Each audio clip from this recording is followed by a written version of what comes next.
Figures an airplane goes by right when I start recording. So I picked this up. It was on there for 30 or I think it was $40. I'm knocked down to 30 and I offered her 20. It had quite a few good tools in it, which I distributed through the shop, and then I just thought I would just go over this stuff in a video because it's kind of unique. Like this thing here, I've never seen one of these. Lever wrench, Model 10. I don't know how it works. I cannot get it to work. So it's kind of I think this was the answer. This company's answer to the vice grips, which were way better than this. There's so many instructions on this. Over tightening. It says right here. That's probably why it's never caught on. Over tightening will lock mechanism. See arrows. So I think it's got some rust in there. Maybe it needs. This must slide back and forth. That piece there, and then it adjusts it. Maybe I'll squirt some oil in there. They're calling for rain today, and yep, sure enough, it's raining now. Got this monkey wrench used as a hammer. All of these things were used as a hammer, and it's also a pry bar. It's in pretty good shape other than that. I've never owned one of these. And then I got everybody knows that's 5/16, but you can tell that's bigger than 5/16. So this is a Whitworth, made in Canada by Gray. This is a good quality tool maker, but that to me, that's going in the anybody. Some people need Whitworth wrenches. I don't have anything with that. But if I get rid of it, sure enough, I'll need it. And then these are made in Canada. ETF. I don't know. So I might clean these up, sharpen them, and then they're really loose right now. So plan is to I'm gonna put some of these tools that I've got laying around. I made this tool roll a couple of years ago, but it's missing 14.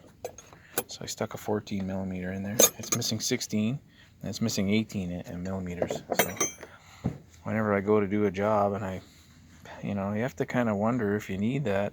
18 is kind of an unusual one, but 14 should be in there. So, and then I stuck some extensions because the blown plastic kits that I have, you can't add anything to them. Yeah. So you gotta.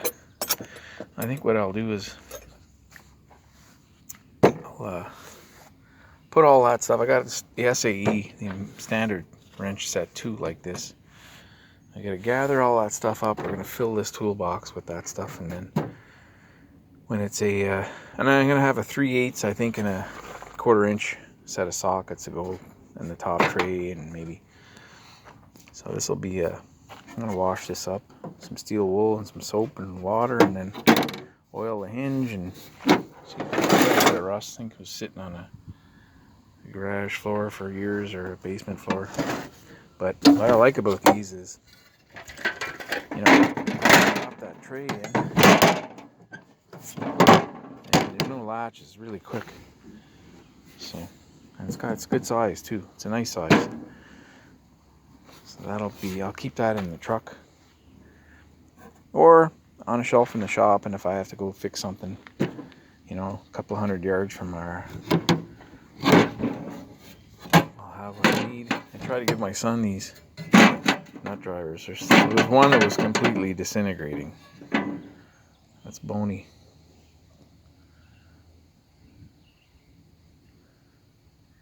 Made in USA. That looks like 7/16. Doesn't say. They didn't mark the size on there. It's weird. It's not 14 millimeters. Anyway, this one's got to be the same. And then I'm going to leave these in there. I'm going to sharpen them up, oil them. They're all rusty. Leave them in there. There must have been 20 jigsaw blades in this toolbox, which I don't use the jigsaw for very much. It's kind of the most useless tool I can think of. 2 holes are drilled in here. One there and one there. I don't know why. Must have been for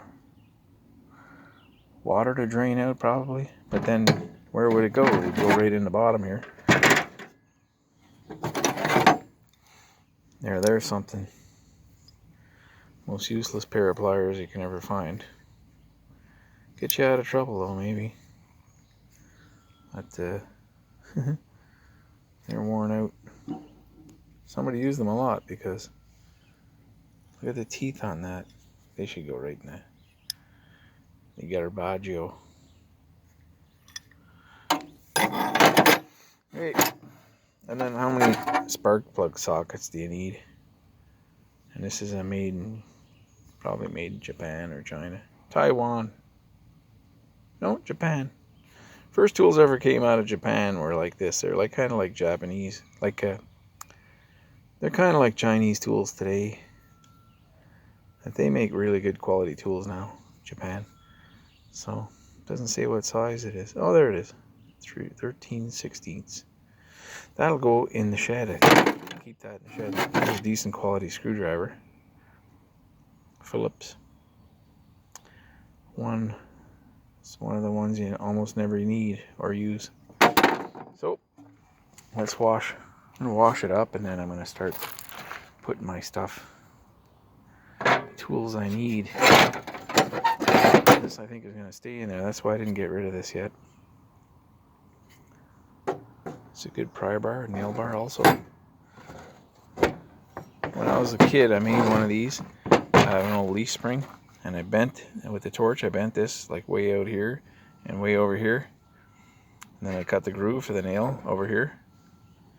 And when you used it, it would fire the nail like a freaking bullet when it came out. It was the most dangerous freaking nail bar because I didn't have one of these to kind of copy, and I think I made this a little too long here. And because it was made out of a leaf spring, it was like it would load up. It would like just load itself up, and as soon as the nail came out, man, it fired like a freaking gunshot. Crazy. So these are actually pretty handy. I don't know where that nail bar went that I made. I can't remember where. Haven't seen it in years. So we'll clean this stuff up. This is going in the museum. Same with this. If I threw this out, I would probably need it. So it'll go in the museum. These are going to go in the scrap heap, I think. Yeah, I'm not keeping these. These are kind of nice.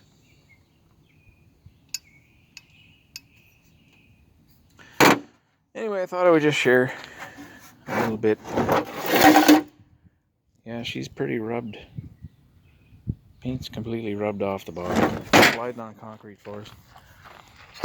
We'll empty the rest out and give it a good scrubbing. Hot water and soap. Steel wool. And then I'm going to oil it all. I don't want to paint it. So I'm hoping to kind of salvage what paint is left here.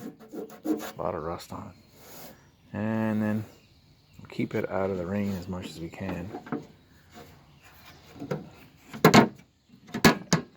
Yep, thanks for watching.